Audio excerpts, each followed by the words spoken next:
మీ అభిరుచికి తగ్గ సరికొత్త డిజైన్స్ తో వస్తుంది మర్రి గోల్డెన్ డైమండ్స్. ఏప్రిల్ 12న విక్టరీ వెంకటేష్ గారి చేతుల మీదుగా గొప్ప ప్రారంభం. మై షో తెలుగు సినీ ప్రపంచంలో ఎంతోమంది స్టార్స్ ఉంటారు.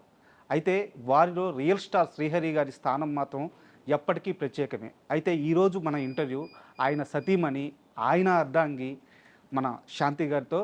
అయితే శాంతి గారి కేర్ ఆఫ్ ఓన్లీ శ్రీహరి గారి భారీగా మాత్రమే కాదు, ఆమె కొన్ని దశాబ్దాల సినీ ప్రయాణంలో 900 సినిమాలకు పైగా నటించారు. గొప్ప డాన్సర్గా పేరు తెచ్చుకున్నారు.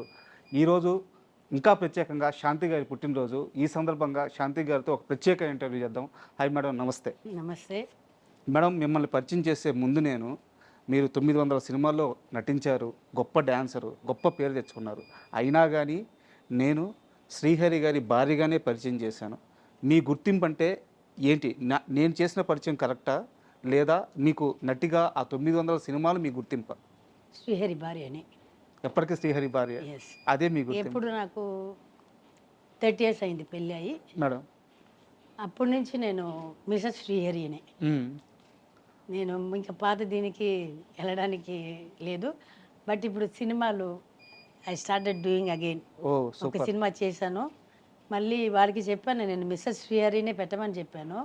వాళ్ళు చెప్పారు, మేడం ఇక్కడ తమిళనాడులో మిమ్మల్ని గుర్తుపెట్టరు, మిసెస్ శ్రీహరి అంటే మేము ఇట్లా పేరు వచ్చి వేసుకొని. నేను చెప్పాను డిస్కో శాంతి అలైస్ అని వేసుకోమని చెప్పాను, కానీ నాకు మిసెస్ శ్రీహరియే. Super madam. ఈరోజు మీ పుట్టినరోజు, అంటే ఇయర్ చెప్పొచ్చా? నేను చెప్పండి, దీంట్లో ఏముంది. 60 సంవత్సరాలు అంటే ఒక పరిపూర్ణమైన జీవితం. అయితే మీ ప్రతి పుట్టినరోజుకి శ్రీహరి గారు ఆ రోజు రాత్రి కరెక్ట్గా 12 గంటలప్పుడు మీకు ఒక గిఫ్ట్ ఇచ్చేవాళ్ళు, ఎంతో కొంత బంగారం. కరెక్టా? ఈ పుట్టినరోజు నాడు శ్రీహరి గారిని ఎంత మిస్ అవుతున్నారు? Still I miss.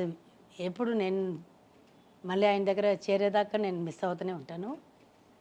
ఆయన లేని లోతు ఇప్పుడు నా పిల్లలు కరెక్ట్గా 12 o'clock సేమ్ బాబాయ్ ఎట్లా నాకు గిఫ్ట్ ఇచ్చారు, సేమ్ అదే 12 o'clockకి. బాబాయ్ అంటే ముందే అంటే నేనే కొంటాను కాబట్టి అది ఆయన చెప్పేస్తారు, నీ ఇష్టం అని చెప్పేస్తారు, తీసుకొస్తాను. అది ఉండేది. సర్ప్రైజ్ ఇచ్చేదంటే ముద్దు, దానికి విలువ లేదు. ఇప్పుడు నా పిల్లలు వచ్చి సర్ప్రైజ్ వాడు ఇప్పుడు పెరిగారు కాబట్టి పెద్ద అదే ఆల్మోస్ట్ 25 years దగ్గర అయింది. సో ఇప్పుడు వాళ్ళు వచ్చి మా పెద్ద బాబు చిన్న శశాంక్ అండ్ మేఘాంశ ఇద్దరు నాకు సర్ప్రైజ్ గిఫ్ట్ ఇస్తున్నారు. ఈ 60th బర్త్డే కూడా ఏదో ఒకటి పెట్టుకున్నారు. నాకు ఇంకా మొత్తం కుస్ అని మాట్లాడుకుంటున్నారు. ప్లాన్ జరుగుతుంది, ఏదని నాకు చెప్పట్లేదు. అది కేక్ నుంచి అన్నీ ఏదో అమ్మకి ఎవరో అడిగితే అమ్మకి చెప్పొద్దు. అయితే ఒకరోజు మీ బర్త్డే అర్ధరాత్రి అయిపోయింది, బయట షాపులన్నీ క్లోజు. శ్రీహరి గారు మిమ్మల్ని కారు ఎక్కించుకొని తీసుకెళ్ళి, బర్త్డే కాలేదు, రేపు బర్త్డే అంటే అదే 16th, అంటే ఈరోజు బర్త్డే అంటే నిన్న రాత్రి ఫ్రెండ్స్ తోటి కూర్చొని ఆయన పార్టీ, ఆయన ఎప్పుడు రోజు ఆయన షూటింగ్ నుంచి తొందరగా వచ్చేస్తుంటే ఎవరైనా ఒకళ్ళు ఉంటారు, స్టోరీ డిస్కషన్ ఏదో ఒకటి జనాలు ఉంటూనే ఉంటారు. నేను ఈయన కొంచెం మినిస్టర్ వీళ్ళు ఇంకా ఫ్రెండ్స్ కామెడీ ఆర్టిస్ట్ వీళ్ళందరూ కూర్చొని చేస్తున్నారు. వీళ్ళు ఏదో అది తీసుకొని రమ్మంటున్నారు, ఇది తీసుకుని నేను వంటగది నుంచి చేసి పంపిస్తున్నాను, ఈ పని వాళ్ళు అందిస్తున్నారు. 9 అయింది. నాకు అప్పటిదాకా ఈయనకి మర్చిపోయారు. సరే చూద్దాం అనుకున్నాను. నేను ఆయన ఎప్పుడు నా బర్త్డే కానీ ఎప్పుడు ఏం అడగలేదు. ఎవ్రీ బర్త్డే ఆయనే నాకు కొన్ని ఇస్తారు. అంటే ఒక వారం ముందు నుంచే చెప్తుంటారు, నీకేంది కావాలంటే కొనుక్కోవే, నీకేం కావాలంటే కొనుక్కోవే అంటారు. నేనే కొనుక్కుంటాను. నేను వెళ్ళి షాప్ దగ్గర వెళ్ళి ఫోన్ చేస్తాను, బాబా ఇంత అవుతుందని. నాకెందుకే చెప్తున్నావు, నువ్వు కొనుక్కోవే అంటారు. ఆ రోజు 9:30, 9:30 దగ్గర 10 దగ్గర అవుతుంది. లుంగి మీదే ఉంటారు బాబా. ఇప్పుడు పరిగెత్తుకొని లోపలికి వచ్చారు. వస్తే తల్లి మర్చిపోయాను, నీ అమ్మ నేను తల మీద కొట్టుకొని దాదా బట్టలు వేసుకొని రా అన్నారు. నేను నైట్ మీద ఉన్నాను, ఆయన లుంగి మీదే ఉన్నారు. ఏంటి బాబా అంటే, నువ్వు డ్రెస్ వేసుకొని రా అన్నారు. ఎంత బట్టలు వేసుకొని రా అన్నారు. వెళ్ళి డ్రెస్ మార్చుకొని వచ్చాను. ఆయన లుంగి మీద వచ్చి డ్రైవర్ని బండి తీయమన్నారు. దావని స్ట్రైట్గా మన ఎదురింట్లో జ్యువెలరీ షాప్ వాళ్ళు ఉన్నారు, వాళ్ళది షాప్ ఉంది పంజగుట్టలో. స్ట్రైట్గా అక్కడ తీసుకుని వెళ్ళారు. తీసుకెళ్ళి షట్టర్ వేసేసారు. ఆ, అంతే ఓనర్ వెళ్ళిపోయారు, పని వాళ్ళు షట్టర్ వేసేసి బయలుదేరుతున్నారు. వచ్చే హే షట్టర్ ఉప్పర్ కరో అన్నారు. నాకు అసలు ఏం అర్థం కాలేదు. వాళ్ళు భయపడిపోయారంటే శ్రీహరి గారు రావడం. ఏంటి సార్ అన్నారు. అంటే ఊరిపోరు ఓనర్ చల్లగా అదే చెప్పారు, వెళ్ళిపోయారు, హిందీలో చెప్పారు. హే మేమోను ఊరుగారు అన్నారు. వాళ్ళు ఇది ఓపెన్ చేస్తున్నారు. ఈ లోపల ఫోన్ వెళ్ళింది ఓనర్కి. ఆయన పరిగెత్తుకుని వచ్చారు, వచ్చి ఫుల్ తలుపు ఓపెన్ చేశారు. వెళ్ళారు, ఇట్లా చూశారు. నీకేం కావాలి కొనుక్కోవే అన్నారు. నువ్వు సెలెక్ట్ చేయి బాబా అన్నాను. ఇట్లా చూశారు. ఏం కావాలంటే నాకు ఉంగరం కొనివి బాబా అన్నాను. ఇట్లా చూస్తున్నారు. ఆయన అట్లాగా నువ్వు సెలెక్ట్ చేయి బాబా అన్న ఇట్లా ఇట్లా ఇట్లా చూస్తున్నారు. నేనేమో ఇట్లా కూర్చున్నాను, ఇట్లా నిలబడి ఉన్నాను. నేను నిలబడి ఉండి ఇట్లా ఇట్లా ఇట్లా సైడ్ ఇవన్నీ ఉంటుంది కదా, ఇట్లా చూసుకొని ఇట్లా ఇట్లా ఇట్లా చూసాను. చూస్తే నా కళ్ళు ఆటోమేటిక్గా ఇట్లా పోయింది. పోతే ఒక నెక్లెస్ ఒకటి రోడ్డు మీద చూస్తాను, అది చూసాను. అది డైమండ్ నెక్లెస్. అది అట్లా చూసాను. చూసి తల మళ్ళీ ఇట్లా చూసుకొని వస్తే నేను చూసింది ఈయన చూశారు. బాగుందనే అని అడిగారు. బాగుంది బాబా అన్నాను. ఏయ్ ప్యాక్ కరో అన్నారు. ఎంతని అడిగారు. ఇంత డబ్బు అని చెప్పారు. Okay sir. నేను చూసిన తర్వాత మళ్ళీ అక్కడ చూసా ఇంకొకటి బాగుంది. దాని మీద మళ్ళీ కళ్ళు ఇట్లా పోయింది. అది కూడా నచ్చిందా నేను అన్నారు. బాగుంది బాబా. ఏ దోణ ప్యాక్ కరో అన్నారు. బాబా ఎందుకు బాబా, చేతిలో డబ్బులు లేదు, పైసా లేదు ఇద్దరు చేతిలో, ఇంట్లో కూడా డబ్బులు లేదు అనుకోండి. దోణ ప్యాక్ కరో అన్నారు. అంటే ప్యాక్ చేశాడు. ప్యాక్ చేసి ఇంట్లో తీసుకొచ్చాడు. ఫస్ట్ టైం బాబా నాకు కొని ఇచ్చిన డైమండ్ నెక్లెస్ అది. మరి ఆ పేమెంట్ ఎలా జరిగింది? అది బాబా చనిపోయిన తర్వాత కూడా ఒక ప్రాపర్టీ ఇమ్మని అప్పుడు కొంచెం బ్యాలెన్స్ ఉంటారు. నేను వచ్చినప్పుడు వచ్చిన ఆయనకి వాళ్ళు అడిగి ఎదురింటి పొద్దున కనిపిస్తుంటారు. వాళ్ళు అడగరు, ఆయన అసలు అడుగురు.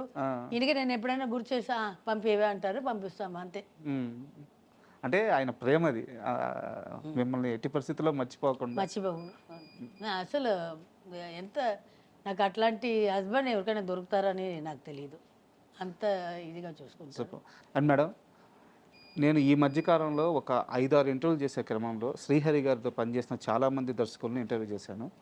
అయితే ఎవరిని? వి సముద్ర గారిని చేశాను, చంద్రమహేష్ గారిని ఇంటర్వ్యూ చేశాను, ప్రేయస్ రాయ చంద్రమహేష్. సో దేవి ప్రసాద్ గారిని ఇంటర్వ్యూ చేశాను. కెమెరామ్యాన్ లేదు, ఆయన డైరెక్టర్. వారికి శ్రీహరి గారే ఫస్ట్ సినిమా ఛాన్స్ ఇచ్చారు.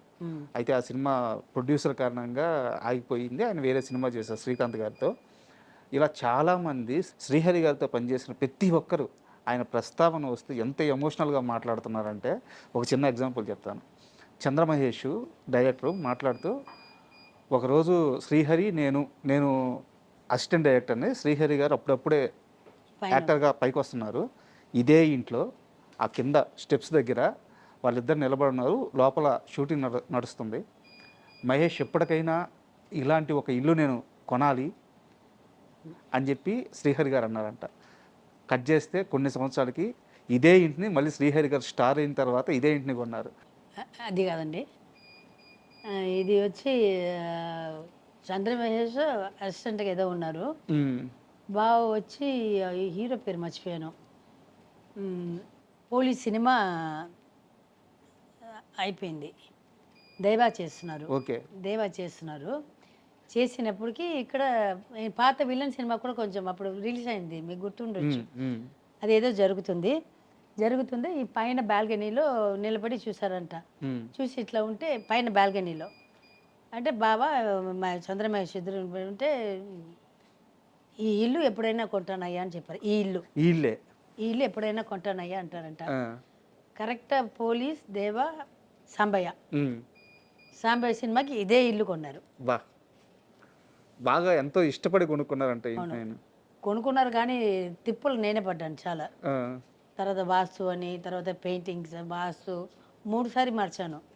నేను ఒక్కొక్కసారి చేసినప్పుడు అంతా చెప్తాను, బాబా దీనికి ఖర్చు పెట్టేదని నిజంగా ఇట్లాంటి ఇల్లు ఇంకొకటి కొనేదాన్ని.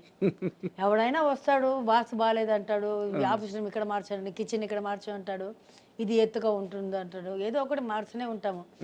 నేను లాస్ట్ చివరికి చెప్పాను, బాబా నువ్వు చెప్పేసి వెళ్ళిపోతున్నావు షూటింగ్కి, ఆ దుమ్ము ఒకటి పడదు నాకు, వచ్చి చచ్చేది నేనే.